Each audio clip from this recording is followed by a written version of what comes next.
ఉదయం దేవుని వాగ్దానం. నీకు వాగ్దానం ఇచ్చిన దేవుడు నమ్మదగినవాడు, నిన్ను విడువడు, ఎడబాయడు. ప్రైజ్ ది లార్డ్ అండి. Good morning. అందరు బాగున్నారా? ప్రభువైన యేసుక్రీస్తు నామంలో ఉదయకాల సమయంలో అందరికీ ప్రత్యేకమైన శుభములు తెలియజేస్తూ ఉన్నాను. దేవుడు మిమ్మల్ని, మీ కుటుంబాలను దీవించి సకల సమృద్ధి చేత ఆశీర్వదించును గాక. చాలా అద్భుతంగా ప్రతి ఉదయం దేవుని మాటలు ధ్యానిస్తూ ఎన్నో విషయాలను ప్రభు దగ్గర నుంచి మనం నేర్చుకుంటున్నాం కదండి. ప్రభు మాటల్ని మనం పట్టుకుంటే మన బ్రతుకులు మార్చబడతాయి. ప్రభు మాటలు సత్యమైన మాటలుగా ఉన్నాయి. ఆయన మాటలు ఎప్పుడు కూడా మనల్ని మంచి మార్గంలో నడిపించే మాటలుగా ఉన్నాయి. మరి ఈ ఉదయకాల సమయంలో మనము బ్రతుకున్నట్లుగా దేవుని మాటల్ని అందరం కలిసి మరి ధ్యానిస్తూ ఆయన మాటలు పట్టుకొని ముందుకు సాగుదామా? ఈ ఉదయకాల సమయంలో పరిశుద్ధ ఆత్మ దేవుడు మనందరితో మాట్లాడుతున్న తన ప్రత్యేకింపబడిన మాటలు అపోస్తలుడైన పౌలు రోమీయులకు రాసిన పత్రిక 12వ అధ్యాయము 12వ వచనం. నిరీక్షణ గలవారై సంతోషించుచు, శ్రమయందు ఓర్పు గలవారై ప్రార్థనయందు పట్టుదల కలిగి ఉండుడి. ఆమేన్. దేవుని నామానికి మహిమ కలుగును గాక. అద్భుతకరమైన మాటలు కదా. నిరీక్షణ కలిగి సంతోషించే వారిమిగా మనం ఉండాలి. శ్రమ కాలంలో ఓర్పు కలిగిన వారిమిగా మనం ఉండాలని, అలాగే ప్రార్థనలో పట్టు విడువని ప్రార్థనతో మనం ముందుకు సాగాలని దేవుడు మాట్లాడుతూ ఉన్నారండి. ఈ ఉదయకాల సమయంలో దేవుని మాటల్ని పట్టుకొని ముందుకు సాగుదాం. చూడండి, మనకు ఏవైతే లేవో వాటినే దేవుడు ఉదయకాల సమయంలో గుర్తు చేస్తూ మనల్ని ఆయన ముందుకు నడిపిస్తూ వస్తూ ఉన్నారు. చూడండి, మనము నిరీక్షణ లేని వారిగా ఉంటూ ఉంటాం కదా. కొన్ని సందర్భాల్లో కష్టము రాగానే, శ్రమ రాగానే, ఇబ్బంది రాగానే, పరిస్థితులు మనకు అనుకూలంగా లేనప్పుడు నిరీక్షణని కోల్పోతూ ఉంటాం.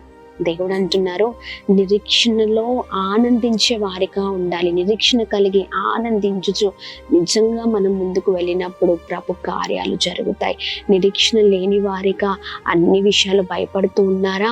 ఇదిగో దేవుడు ఉన్నారని తెలుసు, దేవుడు సహాయం చేస్తారని తెలుసు, ఆయన గొప్పవాడని తెలుసు, ఆయన గొప్ప కార్యాలు మన జీవితాల్లో చేస్తారని తెలుసు. అన్నీ తెలుసు కూడా నిరీక్షణ లేని వారిగా, అంటే నిరీక్షణ లేని ఇతరుల వలె అన్నిటికీ భయపడుతూ అన్నిటికీ మరి చింతిస్తూ ఉండే వారిమిగా, లేదా విశ్వాసాన్ని కోల్పోయే వారిమిగా, ప్రార్థన జీవితాన్ని కోల్పోయే వారిగా మనం ఉంటూ ఉంటాం.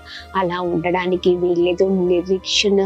నిరీక్షణ కలిగి సంతోషించే వారిమిగా, ప్రతి పరిస్థితిలో ఆనందించే వారిగా మనం ఉండాలి. శ్రమ కాలంలో మనము ఓర్పు గలవారమై ఉండాలండి. శ్రమలు మన జీవితంలో ఖచ్చితంగా తొలగిపోయి మన జీవితాలు అద్భుతకరంగా నడిపించబడతాయి. అయితే నిరీక్షణ లేని వారిగా ఉంటూ శ్రమ కాలంలో కృంగిపోతూ ఉంటాం, వేదన పడుతుంటాం. నా జీవితంలో ఈ కార్యం జరగదేమో, కష్టమేమో, ఇంతే అనుకుంటా అని ఇలాంటి మాటలు మాట్లాడుతూ ఉంటారు. కొద్దిమంది కొన్ని విషయాల్లో బలహీనలు అయిపోతూ ఉంటారు. ఇంకా చేతులారా జీవితాన్ని నాశనం చేసుకుంటున్న వారు ఎంతో మంది. అందుకనే ఓర్పు కలిగిన జీవితాలు ప్రభుకు కావాలి, నిరీక్షణ కలిగిన జీవితాలు కావాలి. అలాగనే ప్రభుని గమ్యముగా చేసుకొని ప్రార్థించేవారు, పట్టు విడువని ప్రార్థన చేసేవారు ప్రభువుకి కావాలి. ఈ అంత్యకాల దినాల్లో ఇదిగో మనము దేవుని మాటలు పట్టుకొని చక్కగా ముందుకు సాగుదాం. ప్రతి విషయంలో దేవుడు ఖచ్చితంగా మన జీవితంలో అద్భుతం చేసే దేవుడు అండి. కొద్ది కాలమే శ్రమలు, కష్టాలు, వాటిని చూసి దిగులు పడుతున్నారా? వాటిని చూసి భయపడుతున్నారా? ఓర్పును కోల్పోయి, సహనాన్ని కోల్పోయి, ప్రార్థనని కోల్పోయి, భయభక్తులు లేని జీవితాల్లో జీవిస్తూ ప్రభుకి వ్యతిరేకంగా జీవిస్తూ దేవుడు ఎలా అయితే ఉండద్దంటున్నారో అలా అన్నిట్లో ఉంటూ ప్రభు నామాన్ని మహిమపరచని వారిగా ఉంటున్నారేమో. లేదండి, ప్రభుని ఎప్పుడు స్తుతించే వారిగా మనం ఉండాలి, అనే నామాన్ని మహిమపరిచే వారిగా ఉండాలి. తద్వారా తన కార్యాలు మన జీవితాల్లో మనము చూడగలుగుతాము. ఆమేన్. దేవుని నామానికి మహిమ కలుగును గాక. ఈ ఉదయకాల సమయంలో చూడండి, గర్భంలో ఉన్న శిశువు బయటికి రావాలి అంటే మరి 9 నెలలు చాలా అవసరం కదా. 9 నెలల లోపడున్న మరి బిడ్డ మరి ఎదుగుదలకి మరి ఆ కడుపులోనే ఉండి, ఆ తల్లి గర్భంలో ఉండి లోపల ఎదుగుతూ ఉంది కదా. చక్కని చేతులు, మంచి అందమైన ముఖము, కాళ్ళు, అన్ని అవయవాలు మంచి రీతిలో, అంటే చక్కని రీతిలో, సుందరమైన రీతిలో తయారు చేయబడుతూ ఉంటాయి.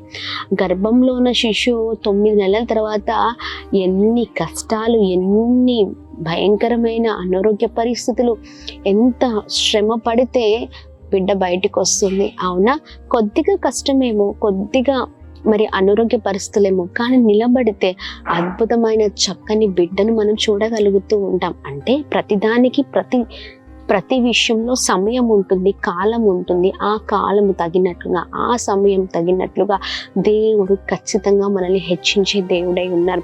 ఆ కార్యము కొరకు మనము కనిపెట్టి ప్రార్థించే వారిగా ఉండాలి. ప్రార్థన చేయడం మన వంతు, కార్యము చేసేది దేవుని వంతు. ఓపికతో పట్టు విడవని ప్రార్థన, నిరీక్షణ కలిగిన జీవితాలతో మనం ముందుకు వెళ్ళినప్పుడు ప్రభు కార్యాలను మనం చూడగలుగుతాం. Praise the Lord. అందుకనే దేవుని మాటలు పట్టుకొని ముందుకు వెళ్దాం. దేవుడు అద్భుతమైన రీతిలో ఉదయకాల సమయంలో మాట్లాడుతున్నారు. ఆయన మాటలు గొప్పవి, బలమైనవి, మనకు మేలు చేస్తాయి. మరి నిరీక్షణ లేని వారిగా, శ్రమలో ఓర్పు లేని వారిగా, ప్రార్థనలో పట్టు లేని వారిగా ఉన్నారా? ఈ ఉదయకాల సమయంలో దేవుడు చెప్పిన ప్రతి మాటను పట్టుకుందాం. అన్ని విషయాల్లో చక్కగా ప్రార్థించే వారిగా, తద్వారా ప్రతిఫలాన్ని పొందుకునే వారిగా మనం ముందుకు వెళ్దాం. ప్రార్థిద్దామా? అద్భుతమైన దేవుడవయ్యా, చాలా అద్భుతంగా చక్కగా మాతో మీరు ఉదయకాల సమయంలో మాట్లాడుతున్నందుకు స్తోత్రం. మీ బలమైన మాటలు మమ్మల్ని ఎంతగానో ప్రోత్సహిస్తున్నాయ్యా, నడిపిస్తున్నాయి. మమ్మల్ని ఎంతగానో అయ్యా మీ మాటలు బలపరుస్తున్నాయి. మీ మాటలు బట్టి మీకు స్తోత్రం అయ్యా.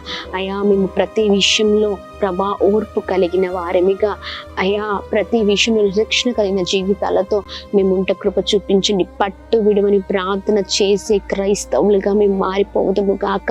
కొద్ది కష్టము రాగానే, కొద్ది శ్రమ రాగానే వాటిని చూసి బెదిరిపోయే వారిగా మేము ఉండకూడదు. మాలో ఎన్నిటికీ పిరికి ఆత్మ ఉండకూడదయ్యా. ధైర్యము కలిగిన ఆత్మ చేత నింపబడుదుము గాక. అలా ఎంతమంది అయితే ఏ విషయాల కొరకు అయ్యా ఎదురు చూస్తూ ఉన్నారో నిరీక్షణ కల వారిగా ఉంట కృప చూపించని, ఓర్పు కలిగిన వారిగా, అలాగే అయా పట్టు విడవని ప్రార్థనతో ముందుకు సాగుట కృప చూపించండి. కాల దినాల్లో ఒక క్రైస్తవుడికి కావలసిన ఆయా విషయాలను మీరు మాకు తెలియజేసినందుకు స్తోత్రం. మీ మాటలు పట్టుకొని మేము ముందుకు సాగుట కృప చూపించని, ప్రతి బలహీనతల పైన విజయం తెచ్చిన, అందరికీ మంచి ఆరోగ్యాన్ని, క్షేమాన్ని కలగచేయండి. ప్రాముఖ్యంగా ఈ ఉదయకాల సమయంలో అయా ఎంతమంది అయితే ఒంటరిగా ఉన్నారో, కష్టాల్లో ఉన్నారో, శ్రమల మధ్యలో ఉన్నారో ప్రభా, వేదనల మధ్యలో ఉన్నారో, కృంగిపోయిన పరిస్థితుల్లో ఉన్నారో, ప్రతి ఒక్కరిని ప్రభు మరి జ్ఞాపకం చేసుకోమని వేడుకున్నాం. సమాధానం, సంతోషం, నెమ్మదిని దయచేయండి. విడిపోయిన కుటుంబాలు, చెదిరిపోయిన కుటుంబాలను మీరు కట్టండి. చేస్తున్న పనులలో, ప్రయత్నాలు మీరు తోడుగా ఉండండి. అలాగే ప్రభా ఎంతమంది అయితే birthdays, marriage days, special event celebrate చేసుకుంటున్నారో ఉదయకాల సమయంలో అందరి పట్ల మీ గొప్ప కృపను చూపిస్తూ అందరినీ బ్లెస్ చేయమని యేసు నామములో అడుగుతున్నాం తండ్రి. ఆమేన్, ఆమేన్, ఆమేన్.